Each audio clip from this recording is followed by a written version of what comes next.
a galactic system that ran for millennia based on sacred bloodlines, was just entirely invalidated. The agent of this systemic collapse wasn't a warlord or philosopher, but a human temp technician chosen simply because he wanted a blinking red light to stop. Before we dive into the absurdity of ancestral judgment, please tell me where you're watching from and subscribe. It helps this story reach everyone who needs a reminder of human value. Now, let the trial begin. The planet Varus III was a masterpiece of ancient negligence. It was an archaeological plain under the clinical distant dominion of the Kythera Confederacy, covered in dust the color of old copper and riddled with the bones of civilizations too self-important to survive. But for Jonah Pierce, 39, Varus III was just a gig.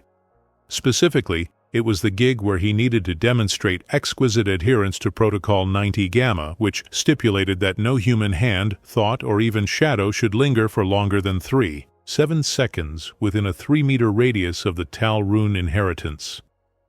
Jonah was, by necessity, a man of restrained posture and common appearance.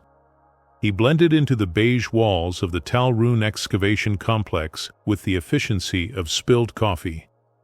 He had learned long ago that the galaxy functioned better if he remained an invisible operator, the grease, the lubricant, the guy who scanned things and then signed the forms in triplicate, never the one who decided where the machine went. His greatest fear wasn't failure.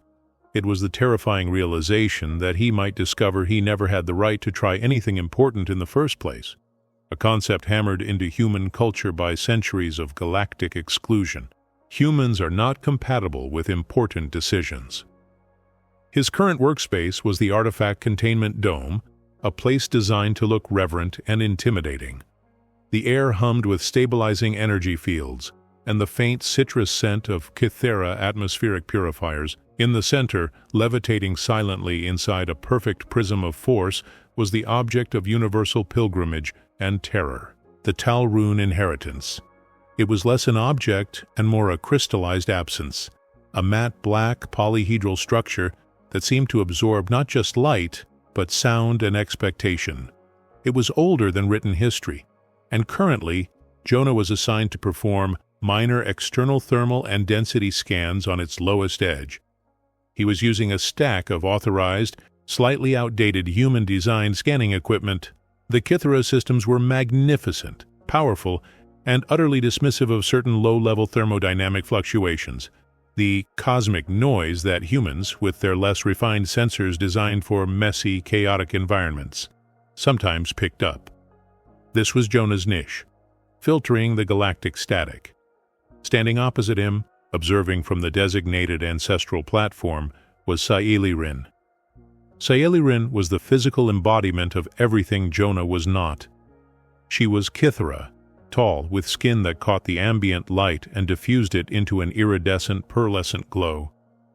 Her eyes were deep, violet pools of controlled history, and her posture was a study in hereditary perfection. She was the guardian. Her entire life had been a single, meticulously curated path toward maintaining the sanctity of the Tal Rune inheritance. Her lineage possessed the resonant heredity, the biological and spiritual key that might allow her to activate the ancient technologies. HFY, the Relic accepted her. Rejection wasn't just failure, it was the dissolution of her entire identity, status, and protection within the Kythera system. Saeli watched Jonah, a flicker of pure, objective dismissal in her eyes. Human temporary contractors. They smelled faintly of processed nutrients and low-grade plastics. Their presence was a necessary indignity, a concession to galactic bureaucracy that required multi-spectrum analysis, even the messy ones. She knew these humans. They scanned, they documented, they left. They were never chosen. They were only ever the cleaners. Jonah, ignoring the existential weight of her gaze, focused entirely on the display screen of the Xylo 7 density array. He was performing the final sweep of the designated quadrant, a section of the artifact known to be thermally stable for the last 5,000 years. That's when the reading jumped. Not significantly. Not enough to trigger a Kythera-level alarm, which required fluctuations of at least 4 sigma. This was a minuscule, utterly absurd spike. A 0.3 degrees Celsius thermodynamic dip in a region that should have been perfectly stable at the artifact's absolute zero baseline. Jonah blinked. He checked the environmental calibration. Perfect. He checked the Xylo 7's internal diagnostics. Green. He frowned, leaning slightly closer, violating his mental sub-protocol of distance, if not the official 3-meter zone. The dip stabilized, then pulsed again. It was insignificant, but impossible. It was the sound of a system whispering, "I am not what you think I am." He reached out a hand, hovering over the manual calibration input pad, ready to adjust the sensitivity, when the fragile human system, designed to detect flaws in alien systems, decided to demonstrate its own. With a sound like a wet cough in a library, the primary Xylo 7 sensor array, a delicate assembly of carbon nanotubes and recycled polymers affixed to the floor just outside the forbidden radius, flickered. The small, critical indicator light, the one confirming successful data transmission, turned a menacing, urgent red. Then it went entirely dark. Jonah Pierce, who feared disturbing anything, had just experienced a minor technical disaster on the doorstep of the most sacred object in the known galaxy. The silence that followed the tiny technical failure was immense, suffocating.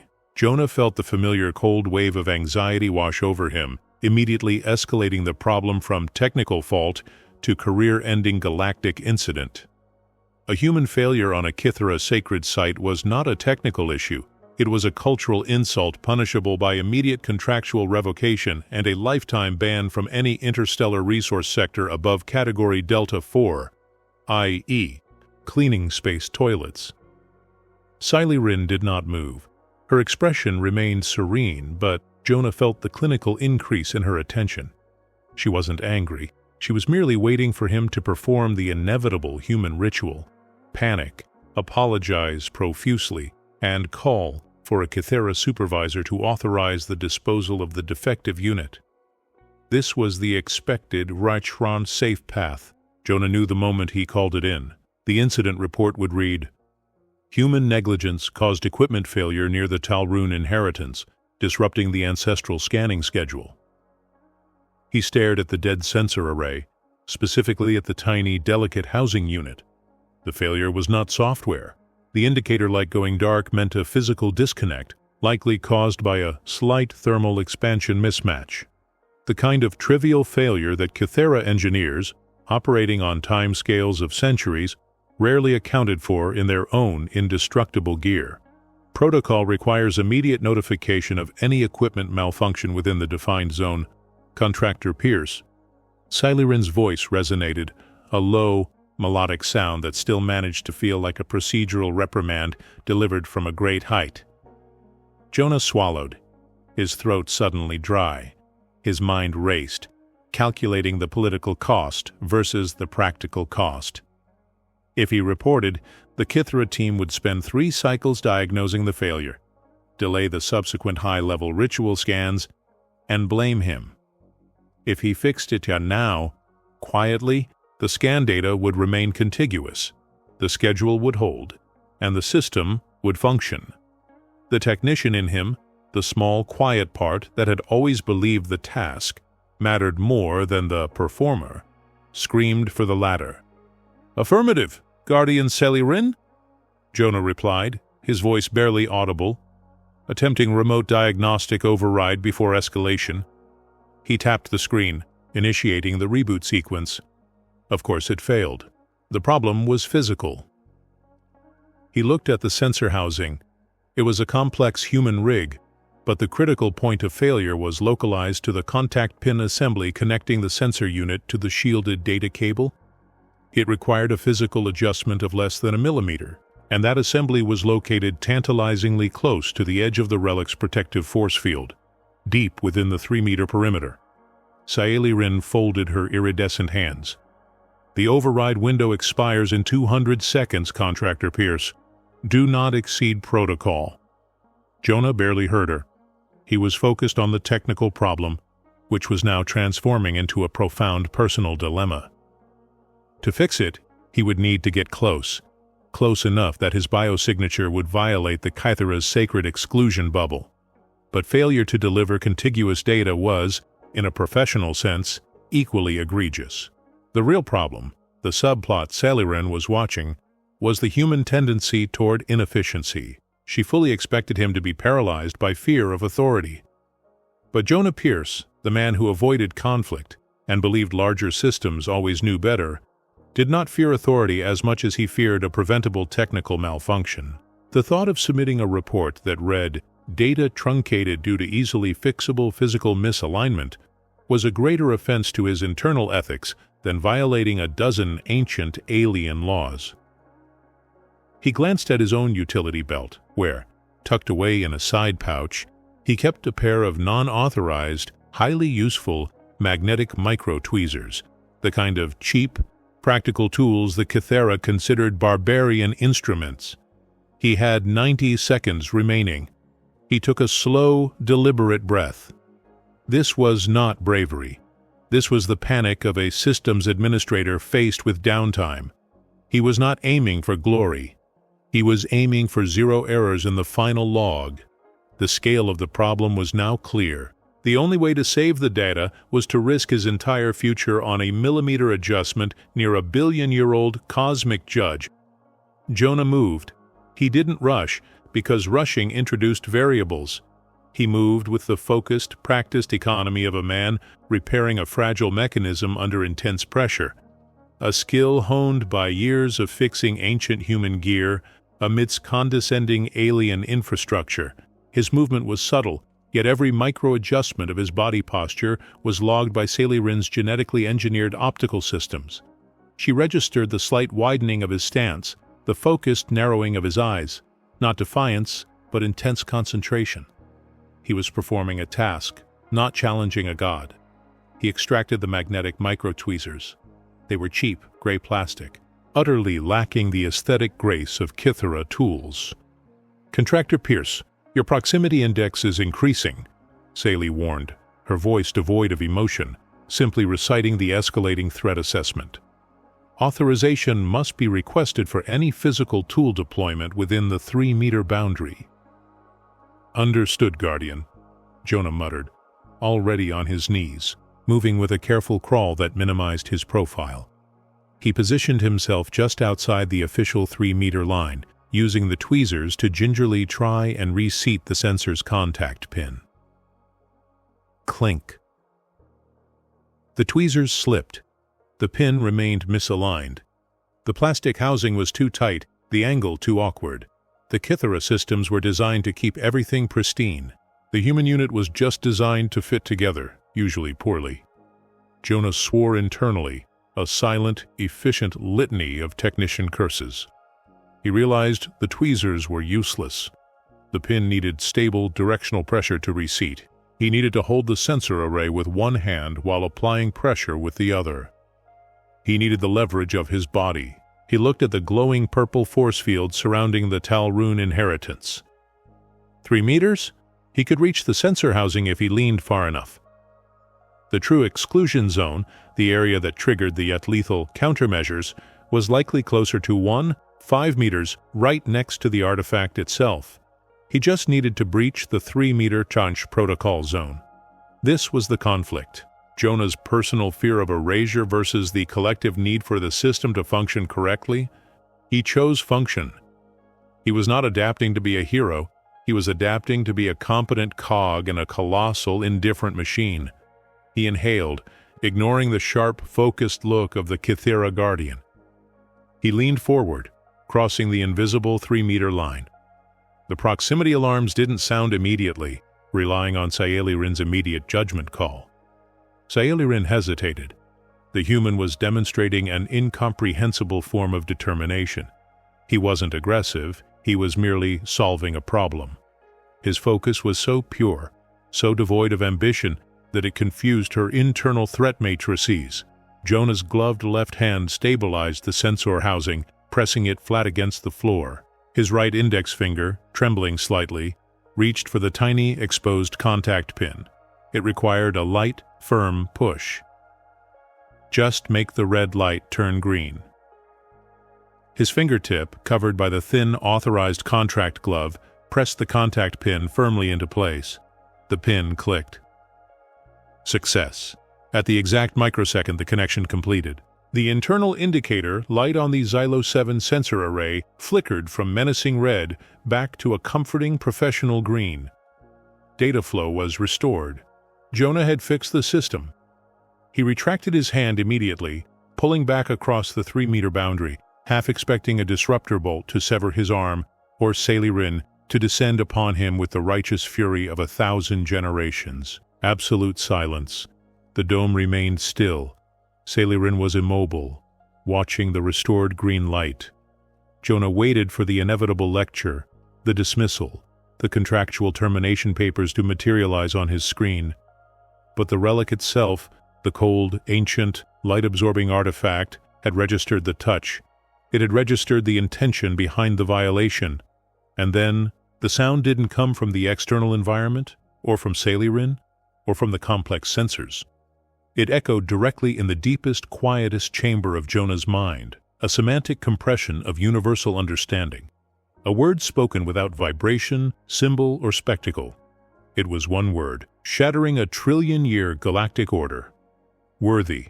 Jonah Pierce had always prided himself on existing in the gray areas of the galactic infrastructure, a highly paid, utterly invisible cog in the magnificent, indifferent machine of alien progress.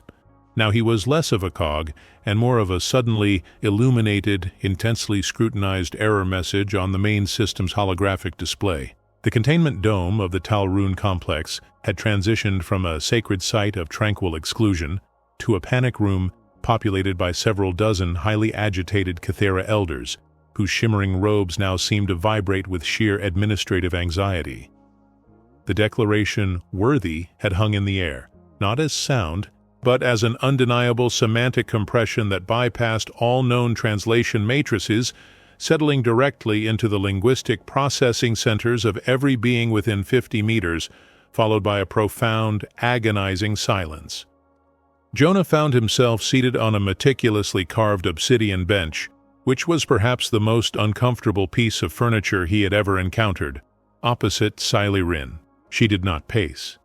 Kithera of her lineage, raised for generations in the rigid belief system surrounding the ancestral judgment, did not exhibit such crass displays of emotion. Instead, she sat with a terrifying stillness, her iridescent pale skin catching the ambient light of the relic chamber, her deep eyes reflecting absolutely nothing, like twin wells of cold, cosmic rejection. A rotating phalanx of high priests, oracles of lineage, and galactic liaison officers, none of whom had ever deigned to speak to a mere human scanning technician before, were now hovering around him, murmuring questions in Kithera that their universal translators struggled to render accurately. "So, worthy one," croaked one elder with far too many mandibular folds, interpreted by Jonah's ear implant as, "Does this profound, epoch-defining moment signify that you have fulfilled the prophecy of the 8 stars?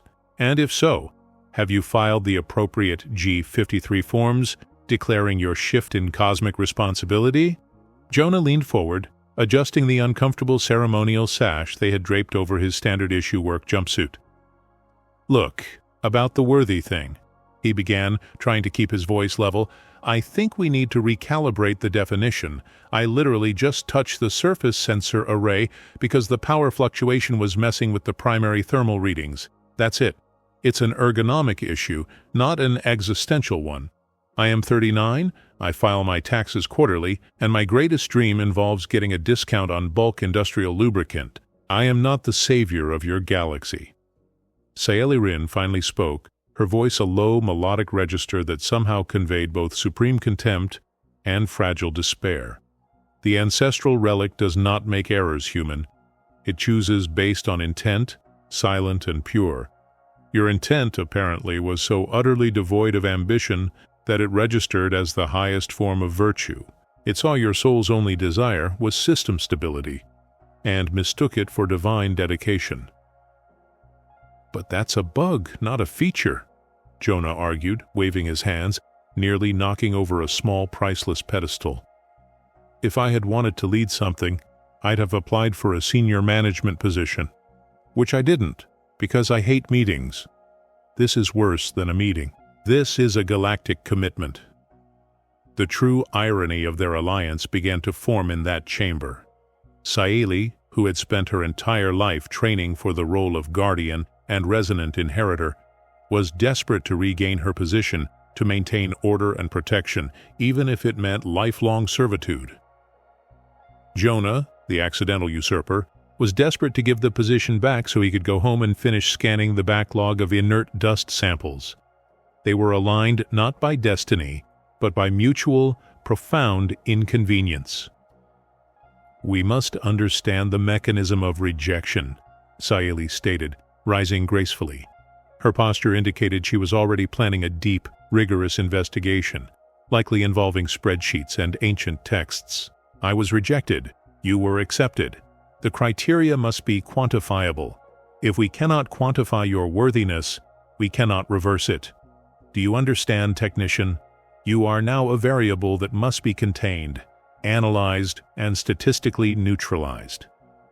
"Perfect," Jonah sighed, pulling out a small, well-used notebook. "Okay, let's start with the environmental factors. Was the ambient moisture level within 0.03% of optimal? Sometimes condensation triggers ghost readings, especially in old hardware. Thus, the reluctant alliance was forged. The disgraced hereditary guardian and the utterly bewildered human contractor, working together to prove that the sacred artifact, the keystone of Kythera civilization, was merely running on faulty software. The Kythera bureaucracy, famed across 4 sectors for its glacial pace, suddenly moved with terrifying speed. Within 2 Terran cycles, a ceremony was organized, less to celebrate Jonah and more to formally stabilize the galactic political framework that was currently wobbling dangerously on the edge of the abyss. Jonah was marched through the main plaza of the Talrune complex, wearing the full regalia of the resonant inheritor.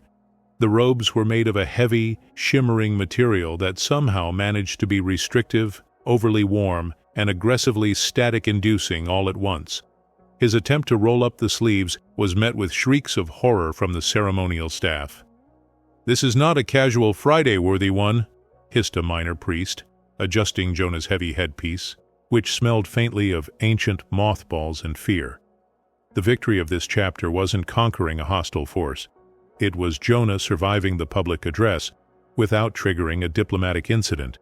He stood before the Great Assembly, millions of Kythera watching him through holographic feeds. He was expected to deliver an inspiring mandate, a profound declaration of future policy rooted in ancestral wisdom. Instead, Jonah delivered a concise, highly technical presentation on the importance of preventative maintenance. "The core function of any long-term system," Jonah intoned, adjusting the mic stand, which was obviously designed for much taller beings, "is redundancy. If your primary power source fails, you need a backup. My intervention, when I manually adjusted the thermal sensor, a clearly undervalued, often overlooked piece of hardware, by the way, demonstrated a clear systemic vulnerability." He continued for 15 minutes, using terms like load-bearing capacity, signal-to-noise ratio, and optimal cooling parameters. The Kythera audience was transfixed. Elder Talakor, the sternest member of the council, whispered to a colleague, "Did you hear that? Optimal cooling parameters. He speaks in pure semantic compression. He's telling us our spiritual fervor is overheating the systems of government." Such profound humility, cloaked in technical metaphor. The victory. Jonah successfully stabilized the crisis. The Kythera accepted his technical rambling as divine mandate, interpreting his lack of political interest as proof of his transcendence. They concluded that if the new inheritor was worried about the sensors, they should all be worried about the sensors. Policy changes were immediately proposed to increase maintenance budgets across the entire sector. The cost, the artifact, now resonating with Jonah's practical low-stakes anxiety, began exhibiting disruptive, subtle behavior. As soon as Jonah finished his speech and mentally checked out, the Relic, resting 50 meters away, decided that the entire assembly hall had too much background noise and activated a localized dampening field that caused all the Kythera translator implants to switch languages randomly, resulting in an hour of confused babble about tax legislation being discussed in ancient Varish poetry. Jonah sighed. He now had to troubleshoot an ancient, sentient, galactic supercomputer that was apparently mirroring his own passive-aggressive desire for quiet. The next phase involved accessing the ancestral holographic memory chamber, a place Saley had only been allowed to enter twice in her life, both times under strict ceremonial supervision. Now she was there with Jonah, operating a crude, highly non-standard human diagnostics kit that he had jury-rigged from spare parts. "The Kythera archives are useless," Saley muttered, scrolling through holographic scrolls that described the selection process in excruciating detail, using flowery language that made her teeth ache. "Listen to this. The resonant vessel must possess the silent architecture of the soul tapestry, weaving humility not by conscious choice, but by the inherent, unseeking nature of their inner void." So, someone who actively avoids getting noticed, Jonah translated, plugging a custom-made interface into an ancient data port that was clearly labeled, "Do not tamper." "Got it. That's my Tuesday." Saley watched in horrified fascination as Jonah bypassed 5 millennia of complex alien security protocols, using a screwdriver and a slightly modified USB drive. "You are violating every sacred principle of our heritage," she whispered. "I'm just doing a data dump," Jonah replied, squinting at a screen displaying raw binary code. "Their semantic compression is highly efficient, but look here, the initial criteria matrix." He isolated the core algorithm that determined worthy. Saley leaned in, her eyes widening as she read the direct, non-poetic definition stored in the artifact's foundational programming. It wasn't based on genetic purity, noble intent, or even high morality. The worthy algorithm calculated 3 main variables. 1. Egoic Interference Index, EII, measured the subject's desire for recognition, power, or reward during the interaction. Jonah's score, 0.001, primarily because he momentarily thought about how nice a raise would be. 2. System Preservation Priority, SPP, measured the subject's immediate focus on the operational integrity of the relic over personal safety or gain. Jonah's score, 0.9998, because he just wanted the scanner to work. 3. Ambition Quotient, AQ, calculated the subject's long-term projection for leadership. Jonah's score, 1.7, indicating a profound active desire not to lead. "It shows you," Saley concluded flatly, stepping back, "because you were the most inconsequential being in the chamber. You were the lowest denominator of desire. Our ancestors didn't seek a king. They sought an operator so humble that they wouldn't try to change the system for self-serving reasons. They accidentally designed a system that selects for existential exhaustion and deep-seated avoidance issues," Jonah corrected, rubbing his temples. "Great! So the entire fate of this quadrant rests on the shoulders of the guy who just wants to go back to scanning rocks." The dilemma was now crystallized. Jonah could embrace this flawed power, becoming the accidental deity of system stability, or he could expose the truth and risk plunging the Kythera civilization into chaos by revealing their sacred judgment was a highly effective, albeit humiliating, anti-ambition filter. "If I reveal this," Jonah said, gesturing to the terrifying data on his screen, "it will dismantle your entire culture." Saley looked at the data, then at Jonah, realizing her life of rigid devotion had been based on a glorified tech test. "My culture," she stated, her voice regaining its cold control, "is currently being led by a human who fears bureaucracy more than intergalactic warfare. Perhaps it deserves dismantling." The inevitable confrontation occurred in the Grand Administrative Hall, where the High Council was attempting to ratify Jonah's first divine decree, which was just a memo about standardizing power cable insulation. Elder Talakor, who had been simmering with rigid indignation, finally stood. Talakor represented everything Jonah had spent his life avoiding: unearned authority, unwavering conviction, and terrible posture. "Worthy one!" Talakor boomed, his voice resonating through the chamber. "While your initial decree concerning the D47 insulation standards shows unexpected, if highly specific wisdom, the Council requires assurance. The ancestral judgment is silent on your lineage. We cannot allow the continuity of our civilization to rest on a choice that defies 5 millennia of established heredity." Talakor's hidden motive was clear. If Jonah was illegitimate, the Elder's own rigid faction could seize power in the resulting vacuum. "I agree with the Elder," Jonah said, surprising everyone. He stepped down from the elevated platform, stumbling slightly on the 3rd step. He looked utterly exhausted, his dark circles accentuated by the bright ceremonial lighting. "I tried to tell you all this," Jonah continued, pulling off the itchy, heavy headpiece and placing it neatly on the platform. "I am not worthy. I am Jonah Pierce. I was a temporary contractor. My contract is almost up. I can't do this. I don't have the bandwidth for galactic management. The paperwork alone is terrifying." He listed his grievances, which were less about policy and more about administration. "First, the uniform is terrible. Secondly, the council meetings are 3 hours too long. And thirdly, I just received the Q-23 requisition forms for the replacement of the main artifacts housing unit, and they require 3 different levels of digital signature authentication, plus a physical thumbprint from a Kithara-level authority. I am technically human. I don't have a Kithara thumbprint. This is structurally unsound bureaucracy." He was trying to refuse the title, but not through heroic sacrifice. He was refusing it out of sheer overwhelming exhaustion with unnecessary systems. Talakor, sensing weakness, pressed his advantage. "Your fear is proof of your incompatibility. You flinch from destiny." Jonah looked directly at the Elder, his restrained posture finally dissolving into a slump of utter defeat. "It's not fear, Talakor. It's practical ethics. I am not equipped. I don't want the glory. I don't want the power. And frankly, I don't want the liability. I just want to finish my job and go home." He spread his hands wide, the ultimate surrender of the least ambitious man in the galaxy. "I refuse. I abdicate. I resign."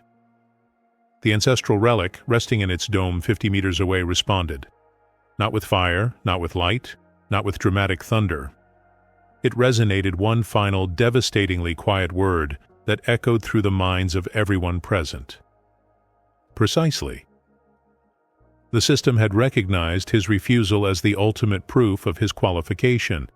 His desire to not have power cemented his worthiness. It was the system's cruelest, most bureaucratic joke. Saley, who had been observing from the sidelines, saw her entire future shatter, then reform. She realized that her lineage had been a prison built on expectation. Jonah's breakdown wasn't the failure of a hero. It was the victory of a man prioritizing his mental health over cosmic destiny.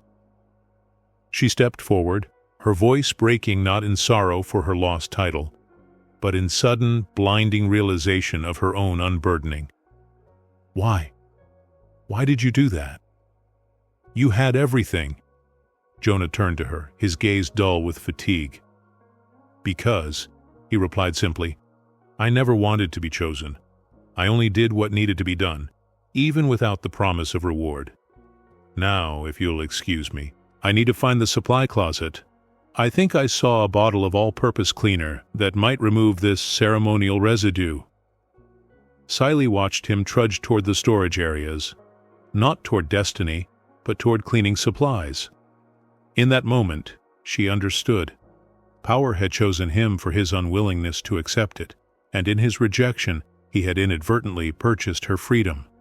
She, the hereditary guardian, now had a terrifying, exhilarating choice: fight to regain her cage, or help the human technician redefine the rules of the universe.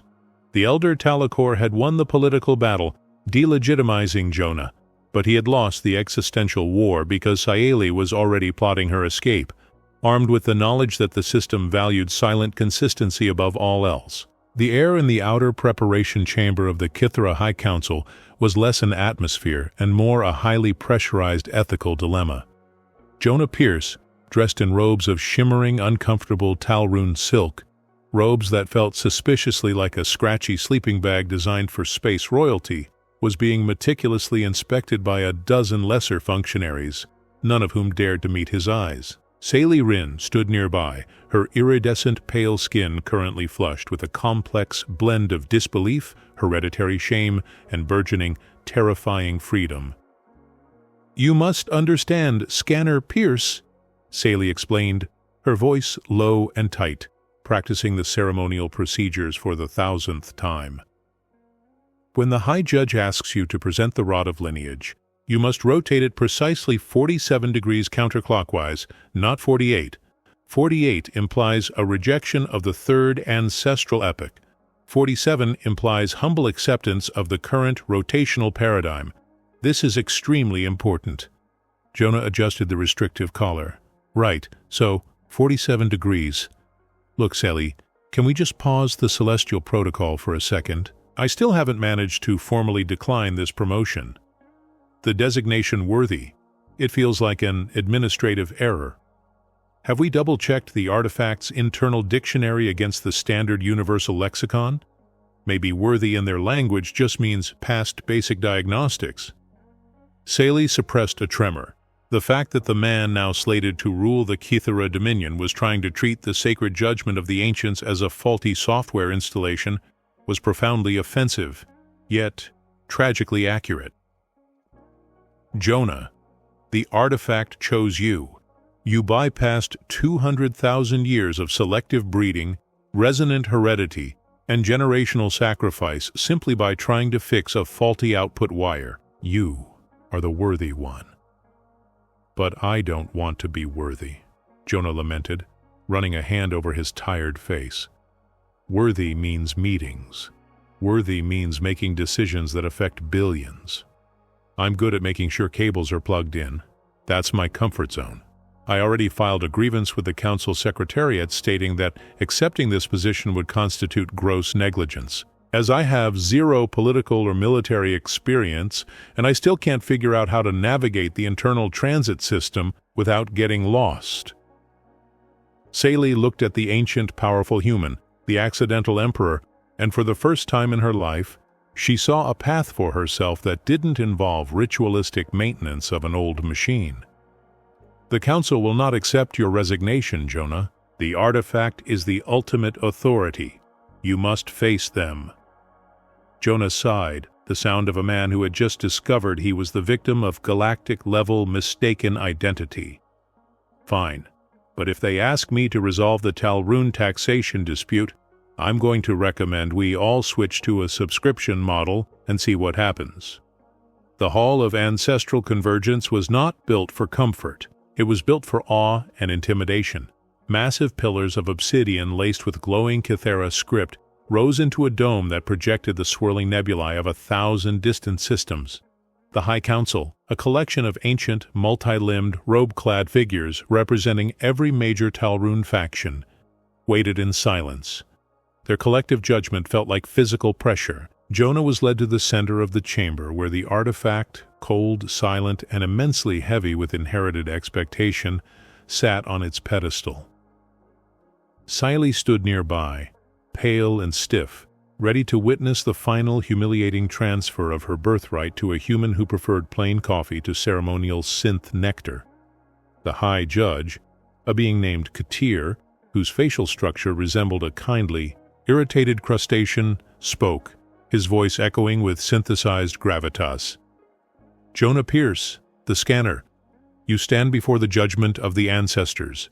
The Relic, the heart of Kithara, has rejected the lineage of Rin and has chosen you, the outsider, the invisible, the human." Jonah nodded cautiously. "With all due respect, Your Crustacean Majesty, I really think we should audit that selection process."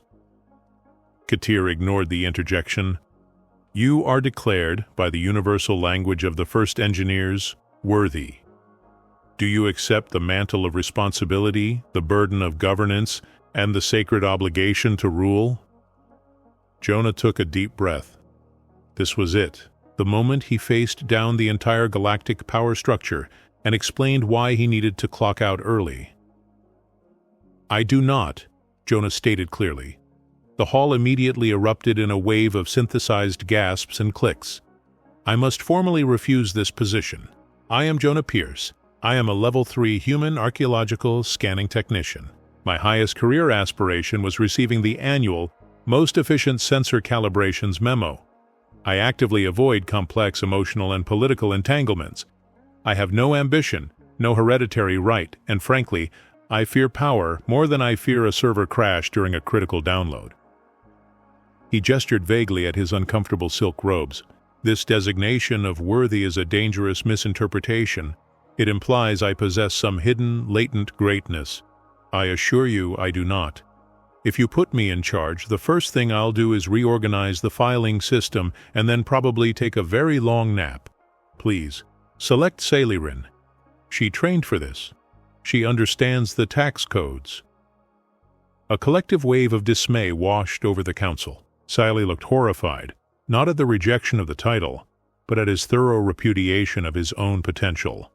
Katir looked toward the artifact. "Relic. The Chosen One refuses the mandate. He states he is unworthy of the burden."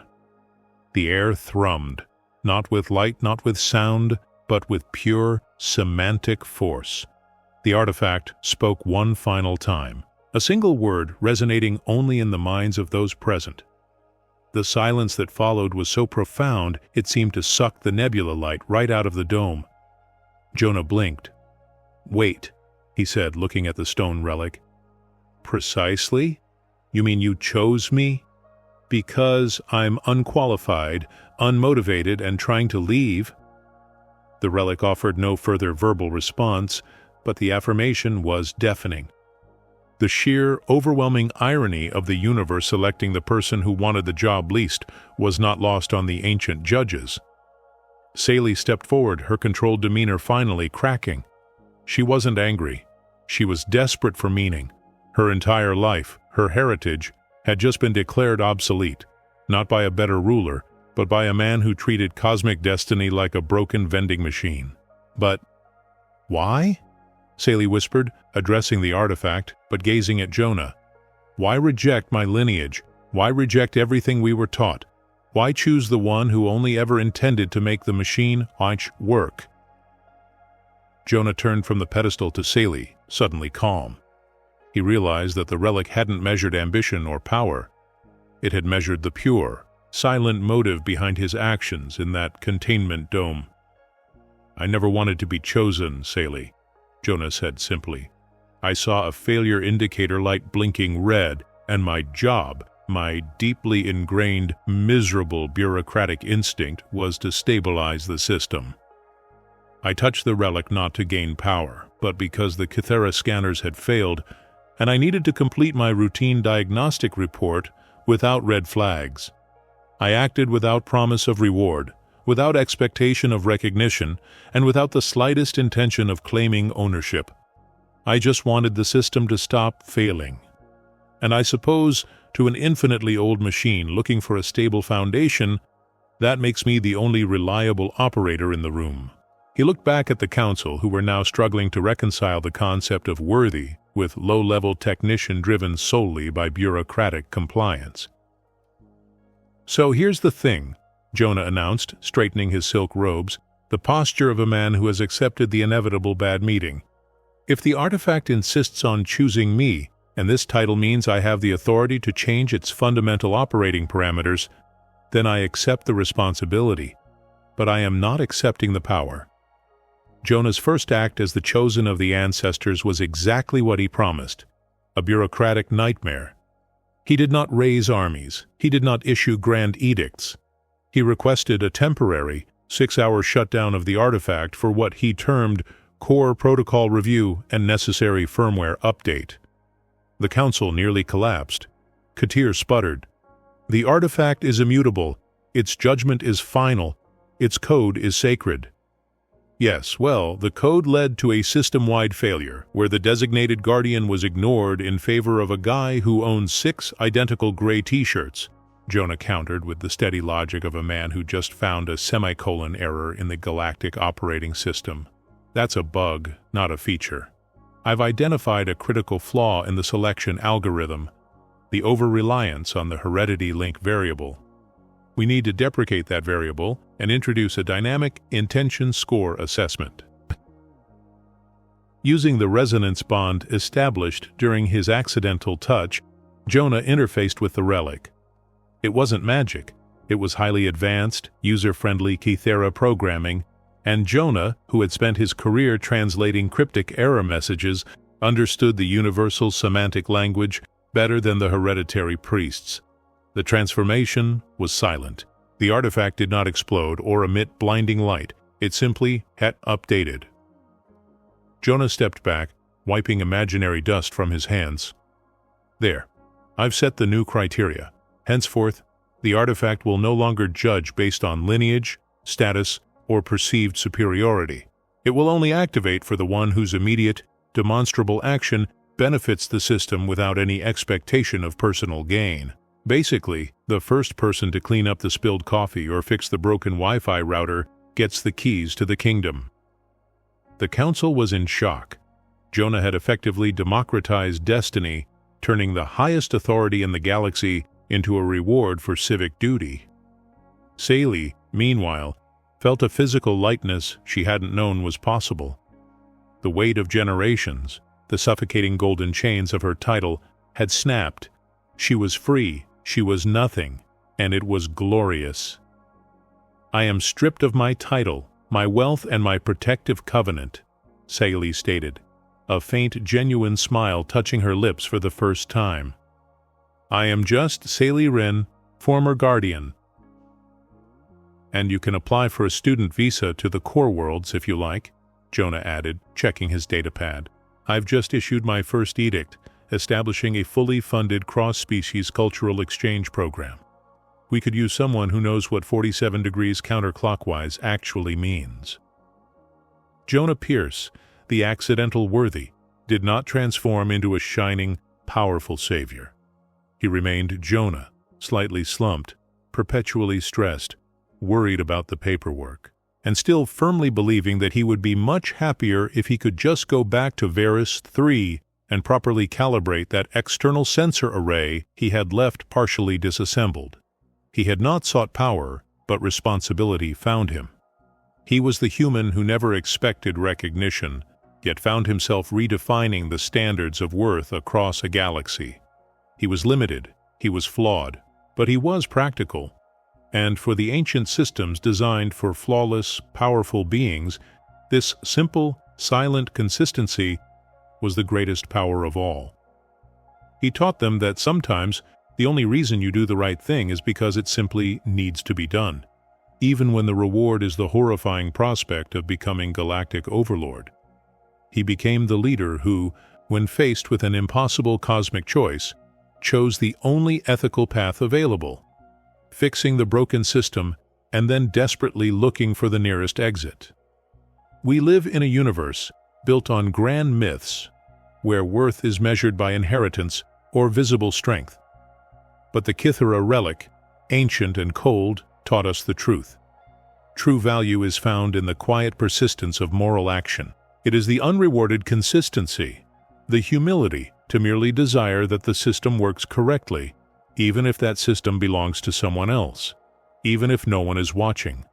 The galaxy wasn't saved by a hero, but by a scanner who hated leaving a job incomplete.